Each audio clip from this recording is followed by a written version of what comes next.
கொடுக்கல, நான் ஏன் சகிக்கணும் அப்படின்னு அவர் யோசிக்கல. சிலர் ஒரு வேலையை நம்ம அவங்க கிட்ட கொடுத்தோம்னா, ஒரு கஷ்டமான வேலையை ஒருத்தவங்க கையில கொடுத்தோம்னா, அதை கொடுக்கும் போதே அவங்க என்ன யோசிப்பாங்க, ஐயோ இந்த வேலையை செய்யணுமா அப்படின்னு யோசிப்பாங்க இல்லையா?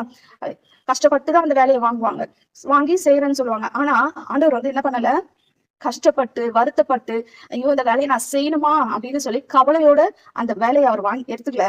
அவர் விருப்பத்தோட அதை செய்கிறார். சிலர் வாங்கிடுவாங்க, வேலை செய்யும் போது என்ன ஆகும், கவலை வெறுப்பு வரும். ஐயோ ச்சே, என்னடா இது, வாங்காமே இருந்திருக்கலாமே இந்த வேலையை, இந்த என்னால முடியாதுன்னு ஆரம்பத்திலேயே சொல்லியிருக்கலாமே, இந்த வேலை ரொம்ப கஷ்டமா இருக்கு எனக்கு அப்படின்னு சொல்லி புலம்புவாங்க. ஆனா இயேசு கிறிஸ்து அவ்வளவு பாடுதல் வழியா அவர் போகும்போது கூட, அவ்வளவு வேதனையின் மத்தியில அவர் இருக்கும்போது கூட, ஒரு முறை கூட ச்சே ஏன்டா இந்த வேலையை நான் எடுத்துக்கிட்டேன், நான் இதை செய்யாம இருந்திருக்கலாமே, இந்த மனுஷனுக்காக நான் பலியாகாம இருந்திருக்கலாமே, இந்த வேலையை நான் ஏத்துக்காம இருந்திருக்கலாமே அப்படின்னு சொல்லி அவர் ஒரு இடத்துல கூட வருத்தப்படல, கவலைப்படல, புலம்பல. அவர் விருப்பத்தோட அதை செய்கிறார். சிலர் என்ன பண்ணுவாங்க, இந்த வேலையை செஞ்சு முடிச்சதுக்கு அப்புறம்